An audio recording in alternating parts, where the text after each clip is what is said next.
Online. The camera set up. Hey, thanks for everybody coming. This is a brand new concept for me, the Source Water Protection Plan. GSI is going to introduce the steps and how it all came to be and why we're doing it. And because I don't know. There you go. Well, thank you for the introduction, and thank you everyone for coming, and also online for those of you who are online. Thank you for joining us. Today's meeting is about a source water protection plan that the city of Boardman is in the process of developing. So, slide. So just to introduce myself, I'm Suzanne DeCirca with GSI Water Solutions. I'm Leah Foden, also with GSI Water Solutions. And we are part of the team that the city hired to help the city develop this source water protection plan. Before we get into it, we just wanted to do a few housekeeping things. First, just remind attendees to please silence your cell phones during the presentation.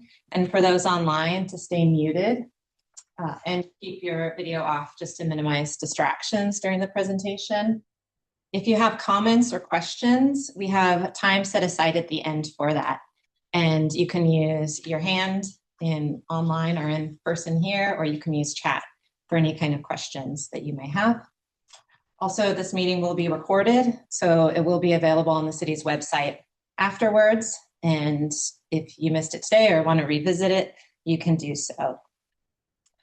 One additional note is that this presentation is separate than a new program that the city has launched called Boardman Connects Community Conversations. So there's information on the website about that program, but that is separate than this today. This is, again, focused on the source water protection plan. Okay. Right. So today's agenda, we will first give you an introduction to what is the source water protection plan, what's in it, what is the process that the city is going through, and what is the connection with the community and community involvement. We will talk about the first major step in the planning process, and that's the risk assessment and prioritization. And then at the end, as I mentioned before, we'll be having time for questions and comments. So the source water protection plan has the goal of trying to reduce risks to the city's source water supply. And there are a number of benefits to developing a plan like this. And imagine this plan is like a roadmap. It's not doing new scientific studies. It's not implementing certain projects. It's really a planning process to think about what are the things that the city could do to address risks. So some of the benefits, it can help guide water quality protection and enhancement activities. It can help build relationships that are important to addressing some of these risks to the water supply. It can also enhance long-term planning by giving some thought to, okay, what are the certain risks, what are strategies, and here are some timelines to how we can start implementing those strategies. It can also help strengthen funding applications by demonstrating that there's been a thoughtful process that's gone into the identification of a certain need for funding and that there was community input along the way. So Boardman's drinking water supply. Boardman's water supply is groundwater. It comes from 3 collector wells near the Columbia River. The collector wells are located in a shallow alluvial aquifer. Alluvial means basically sand, gravels related to the river. And it is an unconfined aquifer with high permeability. So kind of water moves pretty freely. There aren't these caps of stone in between kind of confining it. Also, the wells draw water from about 40 to 50 feet below the surface. And a certain amount, a fraction of that water is connected to the Columbia River. So there is some amount of infiltration through the riverbed sediments. Now, the system is designed and operated so that the city is primarily accessing groundwater that comes into that area where the wells are located. And the city limits its pumping rate to a maximum of 6,000 gallons per minute so that it is classified by Oregon Health Authority as groundwater. And here's a picture just showing the location of the 3 collector wells. there are these 4 colored areas, and these indicate what are called capture zones. They are these areas where water travels at a certain rate. And the first yellow one is, imagine a drop of water underground. It would take about a year. It's called a 1-year time of travel zone. Take about a year, depending where you're at in there, up to a year to travel to those 3 wells. So that is the rate at which water is moving through the ground. And then you come into the green area, and that's the 2-year time of travel. The next, this kind of green blue, that's the 5-year time of travel.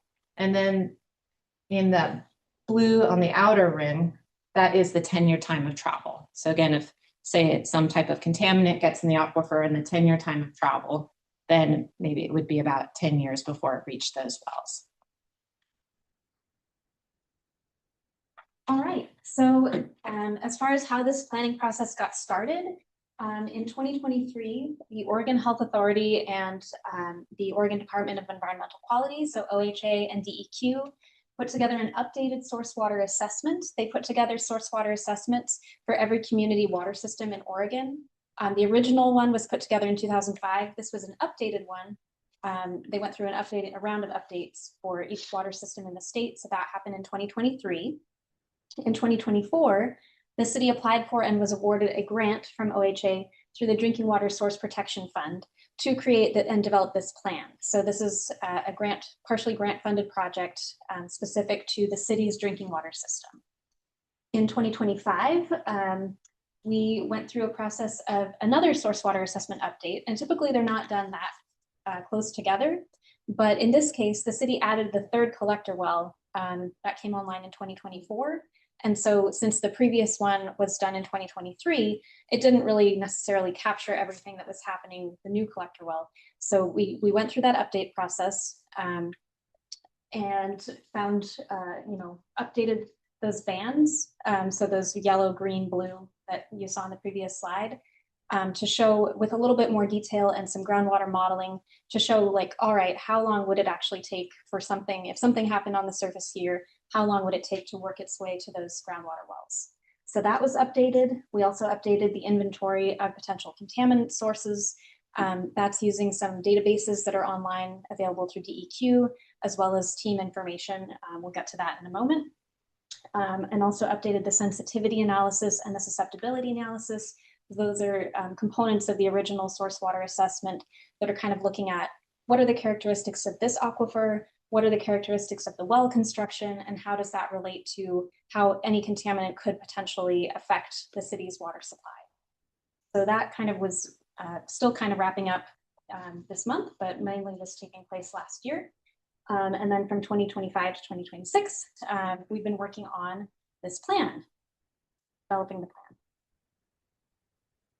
The components, so to do that, first we formed a team. So that's the city is working together with GSI as the facilitators. And that team, we'll have another slide to show you kind of how that's looking at a lot of different perspectives and water interests in the area.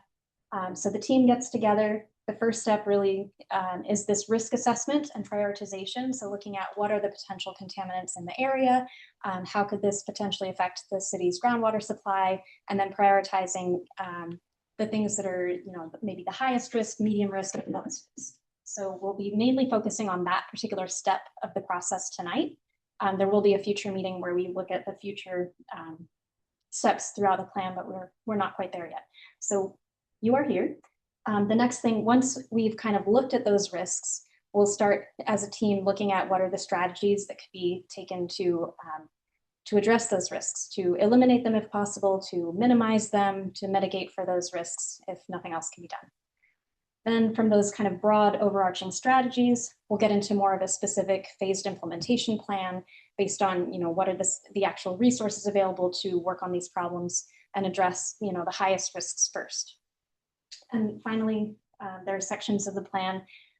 There's a contingency plan for what the city would do if its water supply was interrupted, either on a short-term or long-term basis. What are the alternatives? And then looking at, does the city need to look at any future water sources? These elements of the plan are kind of prescribed by DEQ and OHA. These are the components of each source water protection plan. So there's a particular format that we need to follow to get the plan to be state approved. So we formed this team and included a lot of different local interests as well as technical experts from various agencies. We included representatives from agriculture and industry, environment, science, and of course, inviting the public to engage on this process as well. Public engagement is really important. So there's this public meeting, there will be information that will be posted on the city's website and available online. There will be a second public meeting to discuss the rest of the plan as that's developed in the future. And we'll be providing links to that as well on the city's website. So we started with this risk assessment in the fall. We've been working on that, presenting that tonight at the public meeting. In the spring, we'll be working on the strategies and implementation plan, having another public meeting tentatively scheduled for May of 2026. And this summer, once we get all the public feedback and get all the team feedback, put everything together, submit the draft plan to OHA and DEQ for approval this summer. And then that final plan will also be available on the city's website.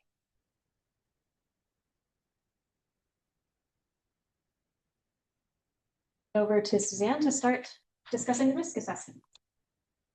Yeah, now we'll go into the identification process and the prioritization process. So the first step was identifying risks. And we did that by looking at the information that came out of the source water assessment update, in particular the capture zones. Those were reassessed. So kind of what is the time of travel in the different locations in the city, and then also the potential contaminant sources. So where are those located in those different capture zones? And then that information was helpful in just identifying some of the potential risks. Also, we as a team used that information and used technical expertise from those involved to help identify any other risks that ought to be included in the list. At that point, we categorize the risks either by a similar type of source or land use. And then for the risk prioritization, before I go into that, I just want to give you an idea of what the purpose of it is. The purpose is really intended to help guide the implementation. So once we have all the risks identified and develop some strategies, then based on what the risk prioritization is, that can help the city determine which ones should be addressed first, like how to allocate resources, which ones should we go after funding for. So that's really why we do the prioritization. The prioritization is based on the source water assessment update analysis, as well as DEQ and OHA guidance, and then the city and the source water protection team, and then it will be the community as well, because we do want your input.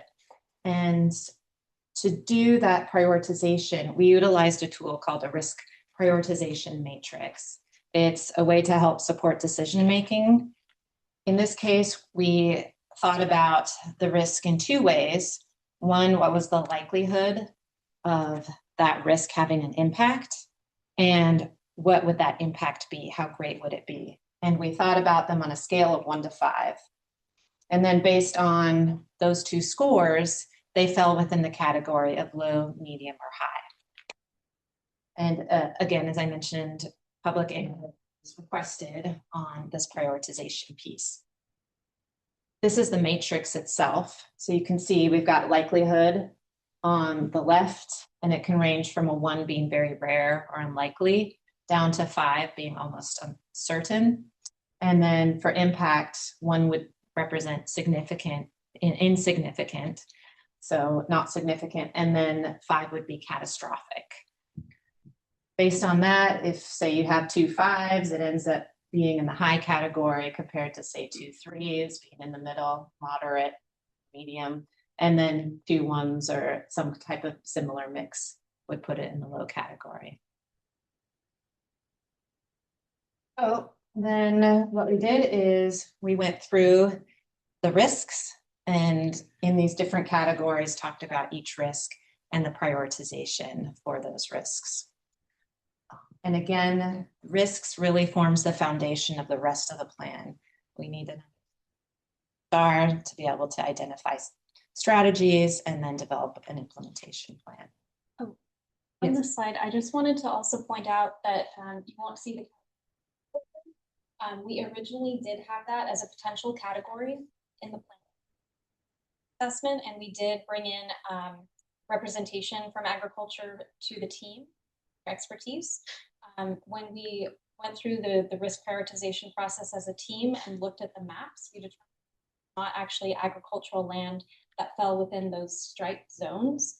And so we ended up removing that as a category. But just so that you understand, we did consider that and look at it, determine that that fell outside the scope of this area. Okay, so we'll dive into each one now.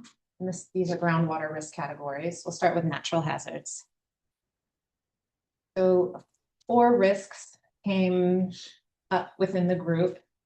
And the first one, where there was just one that really fell in the medium category, and that's earthquakes. Earthquakes have the potential to impact infrastructure and damage it, which could cause problems with delivering water to customers. Then other natural hazards include severe storms. That could be ice storms, storms that could impact electricity, make it hard for workers to get to different parts of the system based on road conditions. That fell within the low category.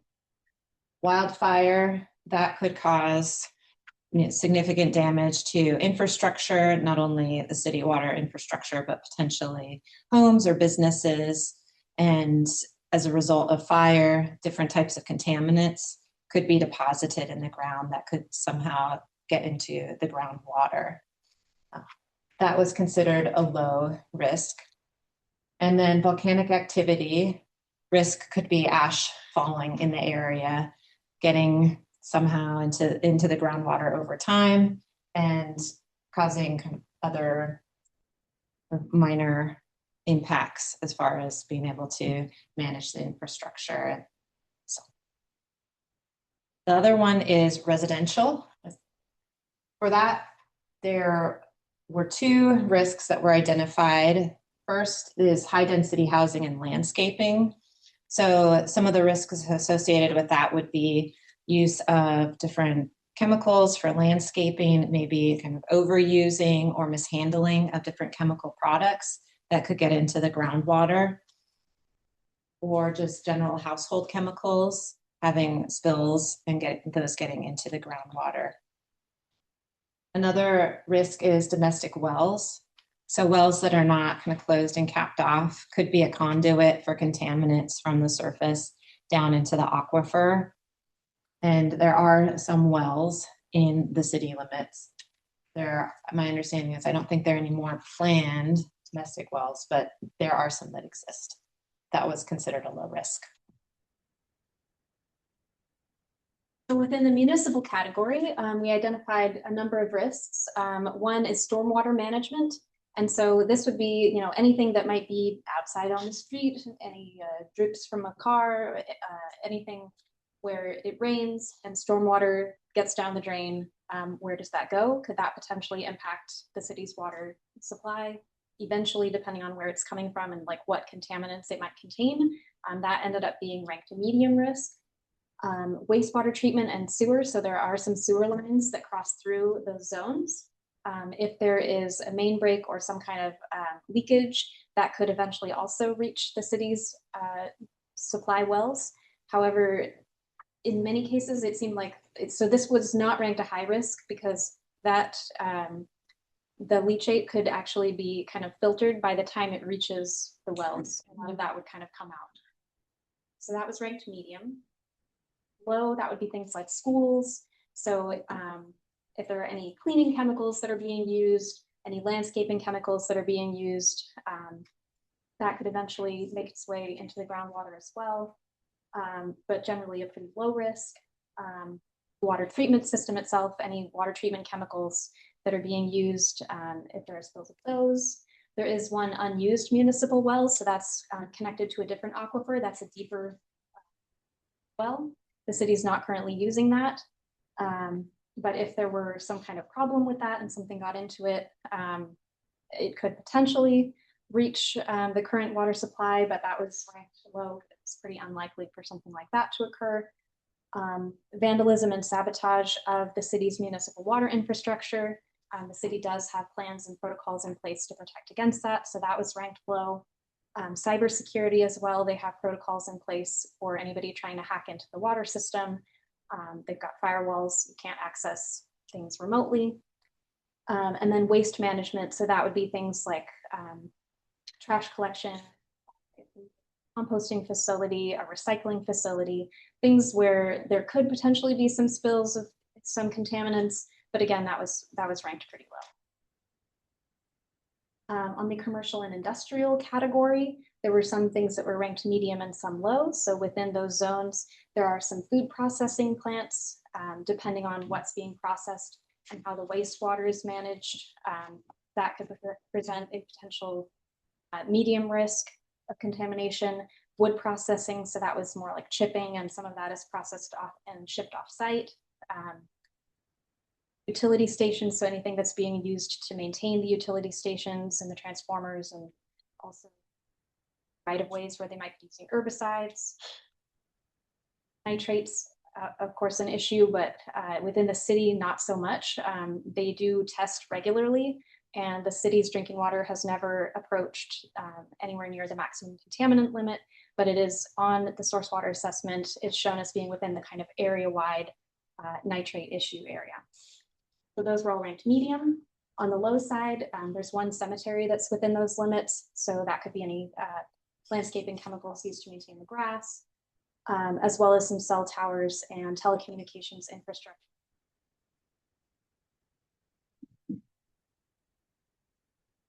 Continuing with the commercial and industrial, there are some known contaminated sites, and these were listed as being part of the DEQ's cleanup program. So they would show, you know, here this site has been listed, here's what we're doing to clean that up. So those were outlined in the source water assessment update and the potential contaminant sources.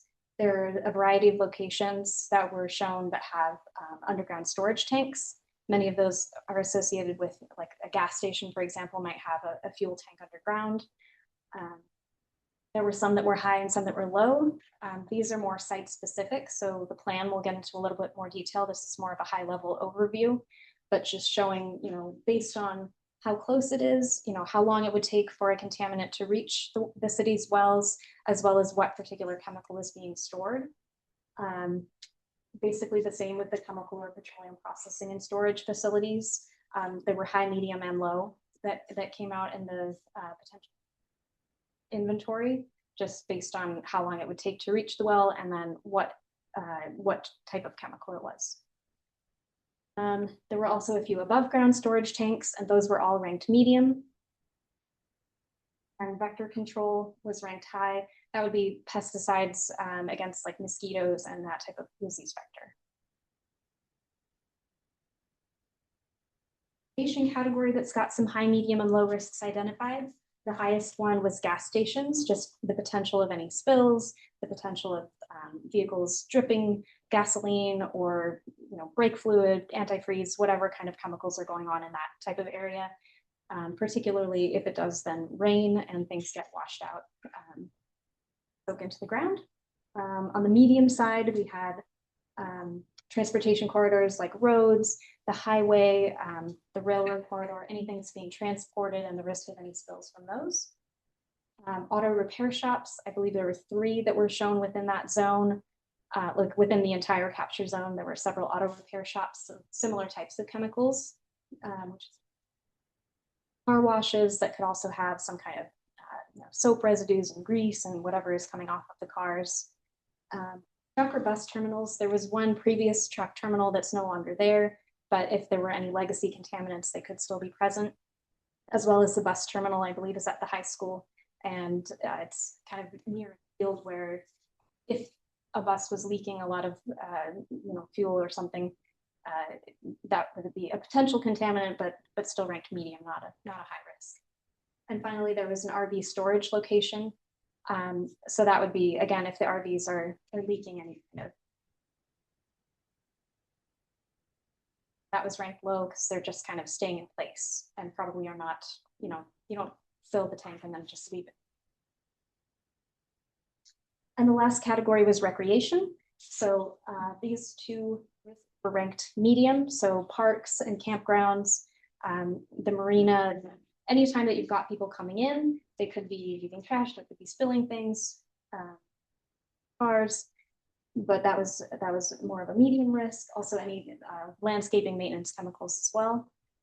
And then boating access at the marina, but that was not ranked high because there's no maintenance area or fueling, it's more of a launch. So those types of risks would typically affect surface water more than groundwater, but we did want to include, the possibility of something getting into that. And the focus of this plan is groundwater, but as mentioned earlier, a fraction of the water that goes into the wells is surface water. So I just wanted to spend a moment to talk about some of the risks associated with surface water.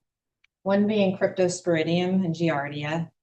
So the collector wells are designed and operated to remove these particular organisms. And that's done by natural filtration through the alluvial sediments. Another risk would be surface water spills. There are some upstream commercial and industrial facilities that could potentially spill something. And based on kind of what types of commercial and industrial facilities they are, it's very likely that if there was a spill, it would pass by in the water, but there is the potential that some could infiltrate into the ground. We are not going to prioritize the surface water risks as the focus is groundwater, but we just wanted to acknowledge them. Okay, so now we are moving into the input part of today's presentation. We've given you an overview of the different types of risks. We're interested in hearing from you about, do you have any questions related to the source water protection plan development process? Do you have questions or comments about the risks that have been identified? Or do you have any questions or comments related to the prioritization that we've done so far? A couple more comments before we dive into questions. So you can go to the next. So your input is really important to this process, that we want it to be informed by the community. You have an opportunity during this meeting to give your comments. You also have an opportunity after this meeting. Again, the presentation will be posted online. We have the risk assessment table also available that you can read, and you can contact me by email or by phone if you have any comments or questions. And anyone who wasn't here today can share that information with others and they can contact me.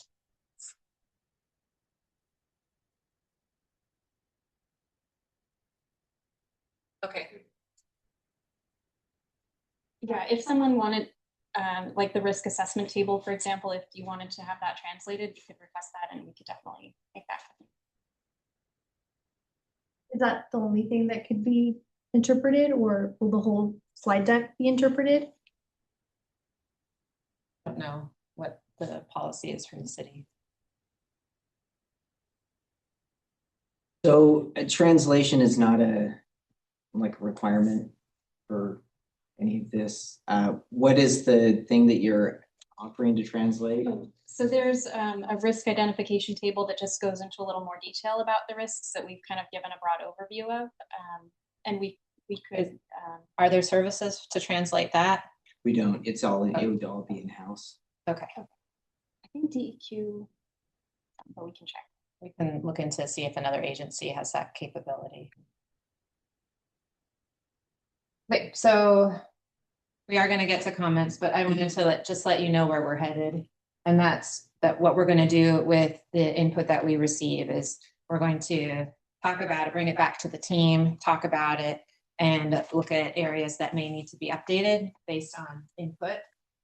And then, as we talked about, as far as next steps, there's the developing the strategies for those risks and an implementation plan and the full plan. And we'll be meeting again around May to discuss those different components in the entire plan. So we don't have a full plan today. It's still in construction. With that, I'll open it up to any comments or questions. Can you go back to that first map of the 525-125-10? Capture zones.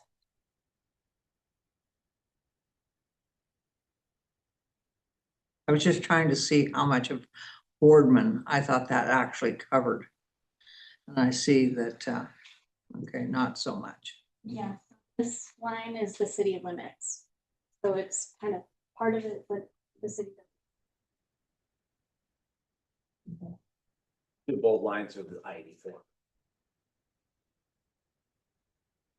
And are you suggesting that that alluvial aquifer refills, so you're never capturing water beyond the blue line? I mean, the alluvial water is always moving.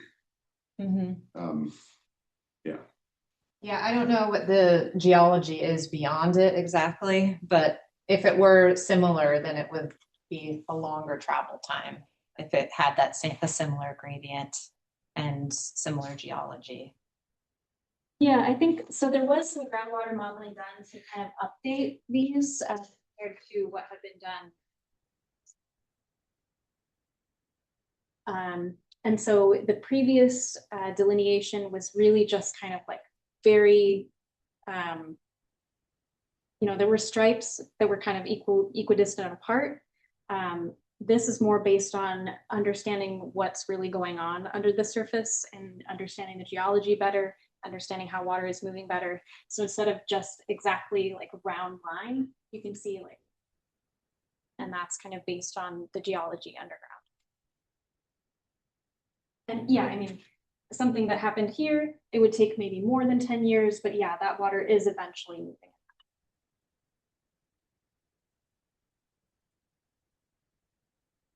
Questions? Yeah, I know someone else asked some questions and they put it online. Did you get that? Yeah, we will get to those as soon as I can. Okay. As soon as we're done with the papers here, I will switch Zoom screen and then we. All right, and this morning I asked a bunch of questions and I would like to answer them. And I know it gets into the budget, because in 2020, I didn't see any reference to the Anderson Perry audit for water in 2017. Did you guys take that into effect? Yeah, so are you talking about water rates? Well, no, yes, I will, but Okay. this is the foundation for that. Yeah, so that is a separate effort that the city is doing. This is really focused on what's getting into the groundwater and what to do about it to reduce risks. It's not like infrastructure or really budget focused at the moment. Okay, but the OWRD at that time put in their modeling, and I have it at home. I actually have it online, and I keep these records because for some reason they get lost all the time. And I have that file where it talks about the maximum that they would take, and from the OWRD. And so I haven't seen any of those modelings of those type of things from Anderson Perry from 2017. Will that be added to this in yours? Because that also, we did a water bond in 2020 that we said this will be enough for us to do. And now we're here, trying to expand our OWRD. It's like, what planning did we really have into effect? But hold on, but please don't interrupt me. Please do not interrupt me. These things are very important to go over and establish, because the narrative, okay, that needs to be shown and communicated about how this is really done and how it really gets financed through the whole process, and how much water is going to be taken from the aquifer or legally can be taken from the aquifer through the OWRD, because we do have plans that have not been finalized through the OWRD when we upgrade it for our next segment of what we want to do here. And then I want to get into the transparency part. On October 7th, I tried to ask questions that all reference this, And I was told not to be at those meetings, not to ask questions, because the narrative is for me not to say anything or ask any questions. And that is very frustrating, because when you get interrupted, people get mad at you. And it's not to not answer the question, it's to get the right answers that affect everybody, which then affects my rates and affects all of our water that we have access to, and we are not getting answers to. Up here it says, it is to serve our citizens with shared goals and betterment of our community with active listening, involvement, and work together to foster growth and prosperity for the good of all citizens. And then let me throw in one more thing. When we sign non-disclosure agreements, we are not being able to answer questions. Have you signed a non-disclosure agreement? I would like to know, because I believe the narrative, once we've signed a non-disclosure agreements, we cannot ask the right questions at what is happening and what is making these type of things happen for these decisions that affect all of our residents. Thank you. Yeah, I'm not familiar with the study that you're talking about, and that didn't come up in discussions with this team. It sounds like that should be dealt with in another process altogether, because they're separate. It's not separate, it's the foundation for everything that OWRD is taking from our water supply. So this plan is specifically focused on water quality and source water protection. And that's what it was about. It is not focused on the quantity of water that is being withdrawn. That's not actually part of this plan, but And the I understand that quantity is affects your what you're pulling out. You don't want to pull out water that isn't good quality, do you? correct. And so the city does manage the water supply. I think there was a slide that was mentioning that they don't pull above 6,000 GPM. And I have a OWR that says different than your numbers. And I can't wait to bring it. That's why I referenced that 2017 Anderson Perry that shows how much it actually is. Okay, And if I you got wanna- the documentation. yeah, if you'd like to share documentation But with us, you again, can send it. this is very important, because you said you're doing 2 meetings, and I don't think you've done a very thorough job when I give specifics about this type of thing. And that comes off as elitist and rude, but I don't mean that. I mean to respectfully say that to you, because then you change the narrative and say, well, that's not what we're here to talk about. Well, it's the whole point of what we're to talk about is the quantity and how. Are you doing a Are you speech? Are you doing a speech, or are you asking a question? They asked It's a all, question. it's all. You gave your speech, they gave you an answer. That may not suffice This is you, what but it- there's the You answer. signed a non-disclosure with Amazon. How much truth do you think I'm gonna get out of him? And he's your boss. That's my point. Do you see why people are so frustrated? Then I'm gonna have my rates raised at 10 to 12%. Okay? Yes, it does. Yes, it does. You just give me a fire for These are the questions. Hold on. These all need to be answered, because you guys are stealing from us and you got your contract. Hey, you're interrupting me. You're being interrupting rude. No, And you're you're not having interrupting me. anything to do with this, Jonathan. Good grief. Go ahead and believe these people. Believe them, because they're all lying to you. Let you know it's the grant funded process. Yeah. So that's a separate thing. Yes, free money. Okay. Anyone else have any comments or questions? And online, we'd like to open it up to. So he's got his hand raised. He did have a question. He asked if you could please share who was on the team. Always just let him, I'll unmute him. Caleb, can you hear me? Yeah, can you all hear me? There you go. Hey, thank you, Roy. Thank you, everybody. I actually have 6 questions at this point, so maybe we can start with one and I can kick back to people in the room. Okay. First question is the one I popped in the chat. Can y'all share who were the individuals on that team that you referenced at the beginning? You might have mentioned and I just couldn't catch it in the slides. Yes.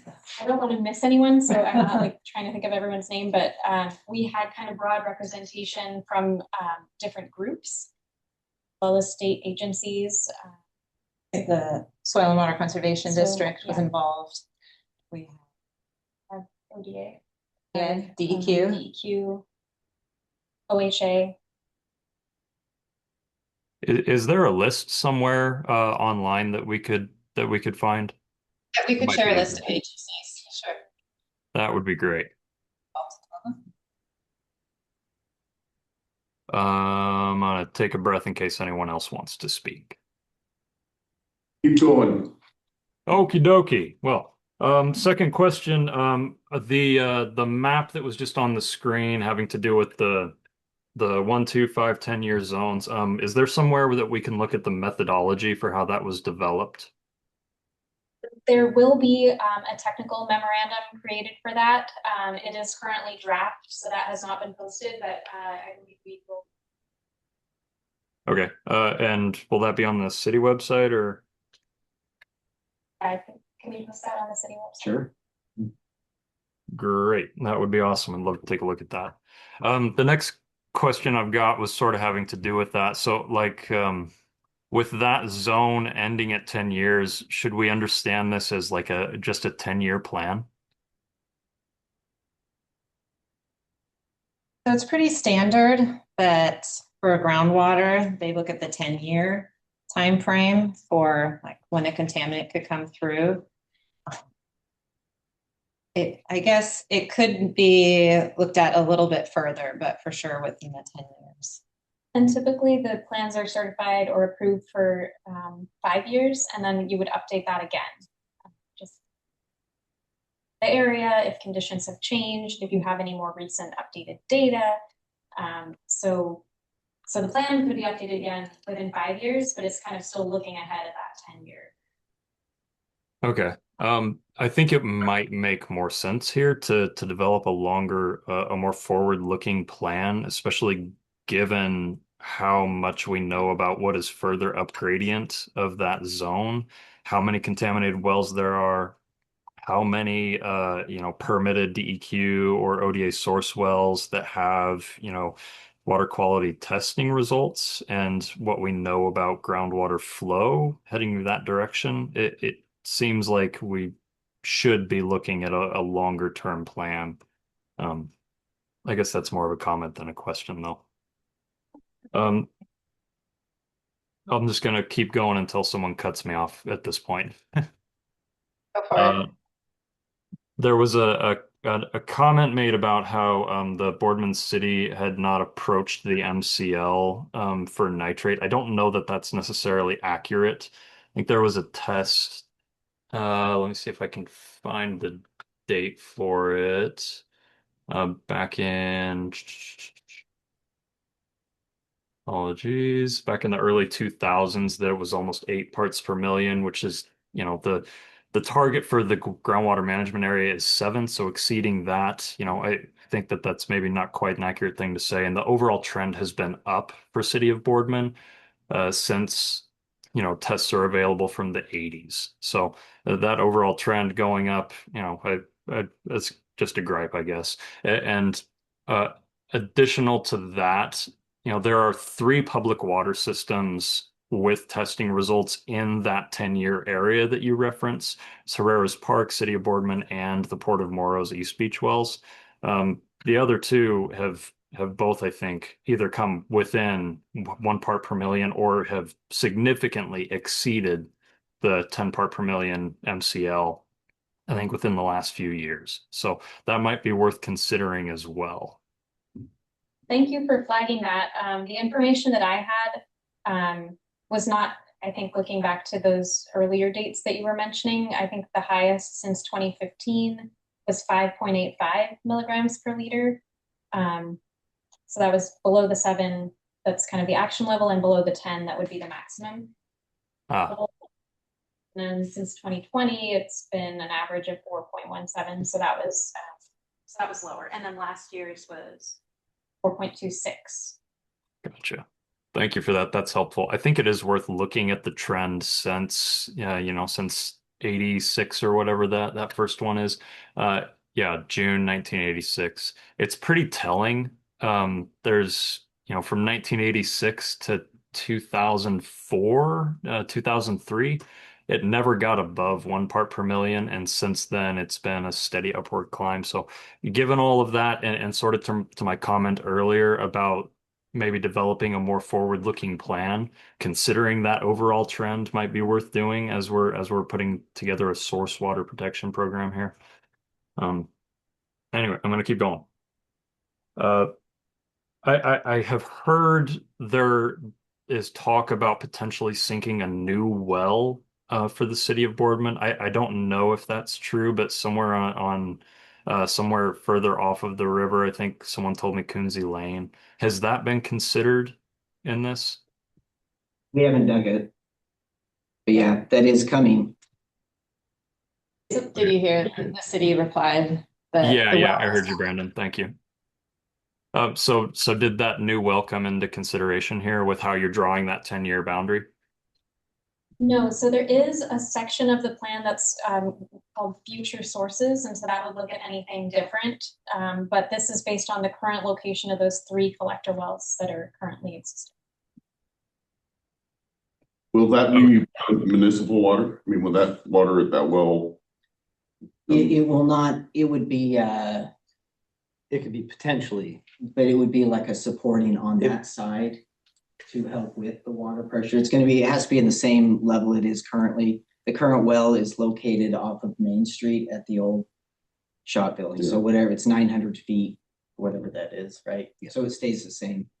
Yeah, I think, following up on what Caleb was saying, the area where the new well is certainly private wells mostly and all likely undrinkable, relative to the nitrates, which of course brings back in, the ag or the industrial water that's been, spread just beyond that, frankly.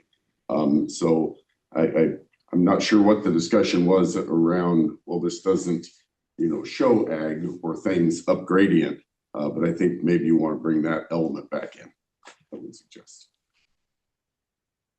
Yeah, and to Jim's point, I think not including specifically agriculture and the potential sources of contamination here is frankly unacceptable. We know an awful lot about how much groundwater contamination specifically in this area, even very near this boundary that y'all are looking at, is associated with agricultural activity. So that delineation, I think, should be made and agriculture should be considered. Okay, that's the end of my list. For now, at least. Anyone else online?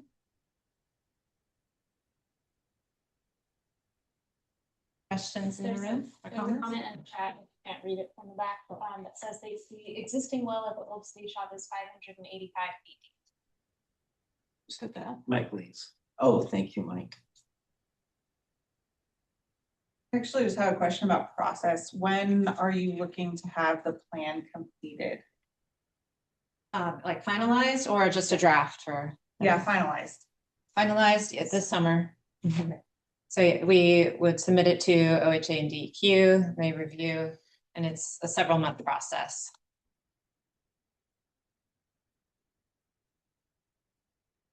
Yes.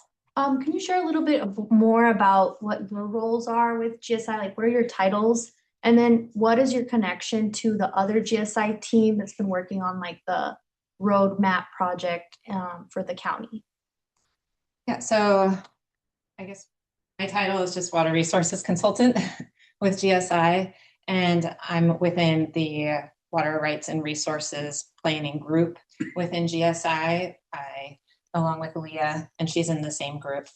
We work with a wide variety of communities on developing source water protection plans and thinking about implementation and supporting that.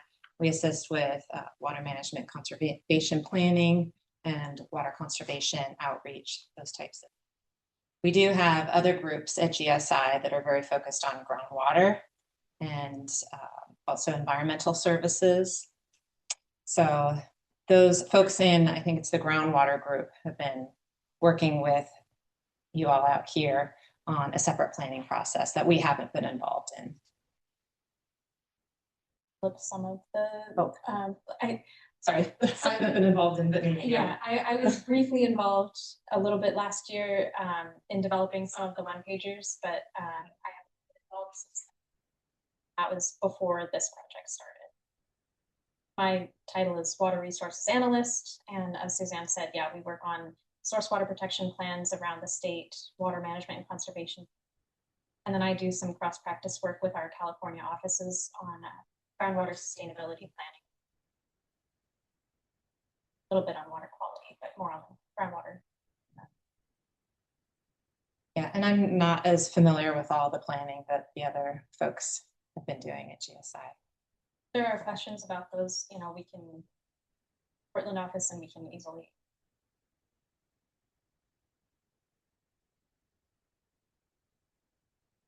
Other questions online, in person? Okay.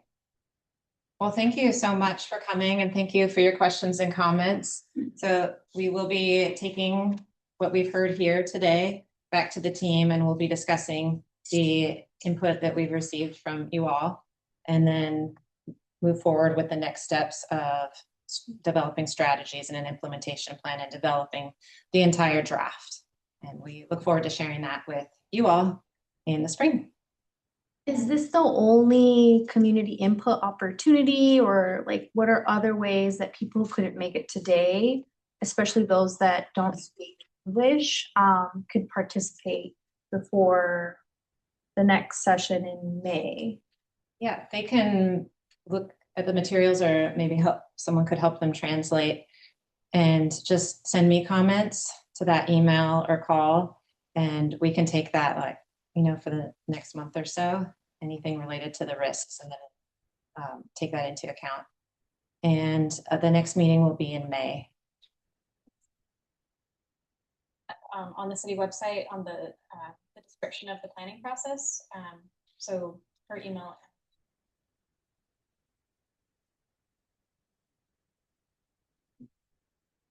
Thank you. We really appreciate you coming out today and joining us online. Thank you.